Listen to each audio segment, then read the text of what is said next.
Britain has a new Prime Minister, Andy Burnham.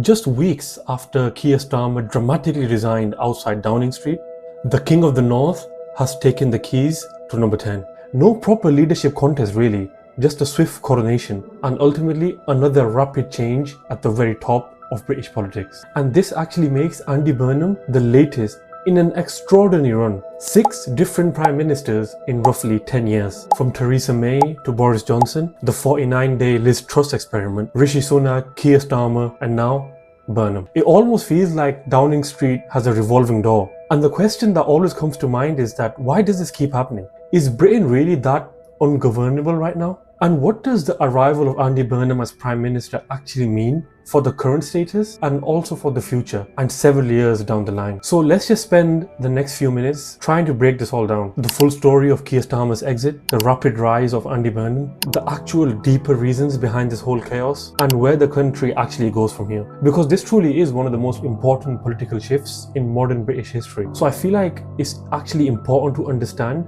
why exactly do our leaders keep changing. So before we move any further, let's just start with what actually just happened. On 22nd of June 2026, Keir Starmer announced his resignation as Prime Minister and as the leader of the Labour Party. In an emotional statement, he actually said that he's lost the confidence of his own party and actually accepted that he wasn't the right person to lead this party into the next general election. But after that, he did stay as the caretaker for a smooth transition and for a smooth handover. And then enters Andy Burnham, the popular former mayor of Greater Manchester and the person who had recently just won a major by-election in Makerfield and now returning to Parliament with a clear mission. Within just a few hours, he put himself forward, and even his most expected main rival, West Street, stepped down and endorsed Andy Burnham as the leader of the Labour Party, and any other potential challenges just faded out. So ultimately, Burnham just effectively won unopposed. Nominations closed very quickly and he ended up becoming Prime Minister in actually record time for a modern transition of a British government. And many people tend to believe that he's bringing a different kind of vibe to the number 10. Maybe he's a bit more relatable, northern roots, and maybe a more dialed in focused on the more left behind parts of Britain. And actually that's the reason why many voters and many people in general actually see him as the person who can actually reconnect the Labour Party with its most deserted voters. The kind of voters who feel that Labour has changed way too much and has actually left them behind, especially in places like the North and the Midlands, where reform, especially recently, has made some amazing gains and Labour has fallen behind. But ultimately, we can't make no mistake about it, he is stepping into this role at a very tough time, especially with the current political situation going on within the UK. And this whole situation, when you really think about it, isn't actually that new. It might feel like it's really novel, but it's actually not. There's actually quite a pattern behind it, especially in recent years. Let's take a quick look at this pattern. So there was Theresa May from the Conservatives, who was Prime Minister from 2016 to 2019. Theresa May inherited the Brexit mess and ultimately just spent her years trying to deliver a deal that the Parliament would accept, ended up failing and then resigning. Then came Boris Johnson from the years 2019 to 2022. He's a person who's now known to have delivered Brexit and he won a massive majority. And ultimately his entire time was kind of defined by the COVID era, but ultimately things like Partygate and other scandals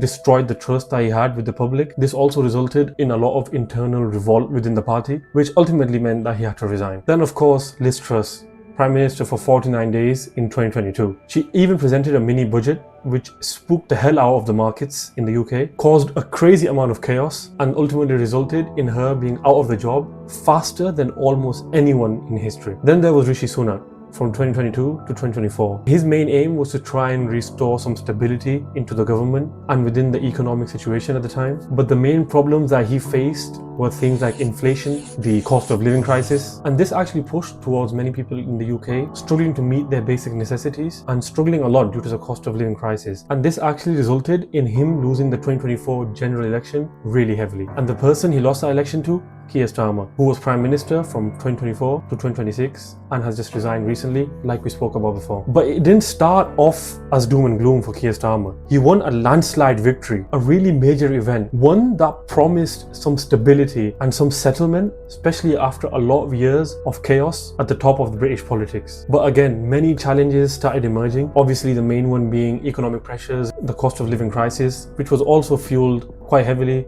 by the Russia-Ukraine crisis and also the US-Iran war, which started recently. And it got to a point where people started becoming a bit sick of it and resulted in some local election disasters and ultimately internal party rebellion, which eventually forced him out of the job. And now we have Andy Burnham, who's now in charge after a lightning fast transition. And that's a quick summary. 6 leaders in 10 years. It's very important here to understand that this level of turnover is extremely rare, especially in major modern democracies. So therefore, I feel like what we really need to understand is what's actually driving this? What's the root cause behind all this? Because it's not normal. So there must be something which must be fundamentally wrong that we need to look at. I feel like the first major reason is the aftermath of Brexit itself. The 2016 referendum for Brexit actually tore the Conservative Party apart, and it stayed as a major topic in politics and actually dominated British politics for many years. And ultimately, I feel like it made every leader's job almost impossible because they had to deliver something that half the country opposed, while at the same time manage economic fallout on the other hand. The next factor I would point out is back-to-back relentless crises. COVID, energy shocks, cost of living crisis,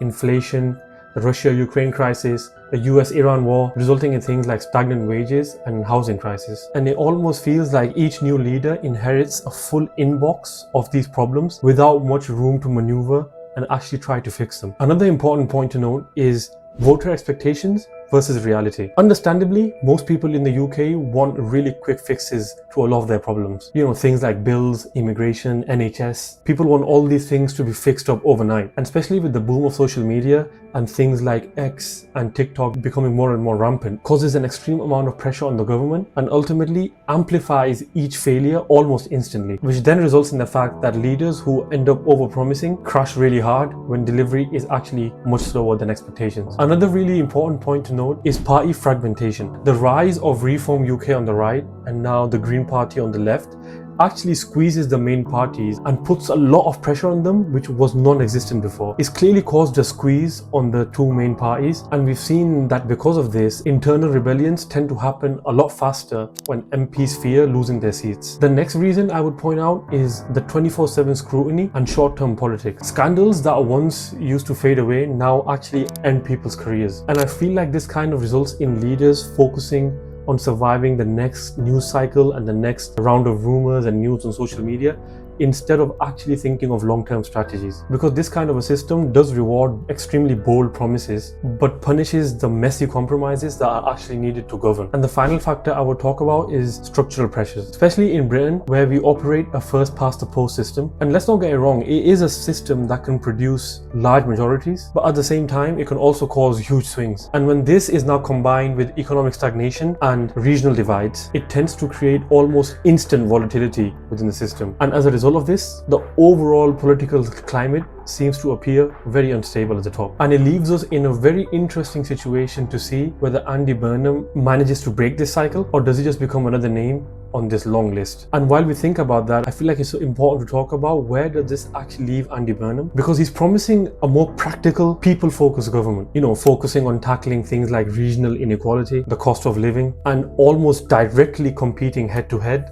with the message of Reform UK. And currently the very early signs do suggest that he wants to really reconnect with deserted Labour voters whilst also stabilising the centre. And looking at all this, it does seem like the working families, especially in regions like the North and the Midlands, they can feel more hopeful because their concerns will be addressed a lot more closely now. And for everyone else in Britain, this could really be a chance for true stability at the top of the political picture. But at the same time, the challenges are quite big and they have not gone away or become any easier. Because this revolving door phenomena that we talked about at the top of the British politics, it does seem to have some long-lasting and some quite deep consequences. These kind of frequent leadership changes can heavily erode trust and cause a delay when it comes to making big decisions. So the big question is, can Andy Burnham deliver where the previous people on the list could not manage to do so? And this is where I'd love to hear your opinion on this. What do you think?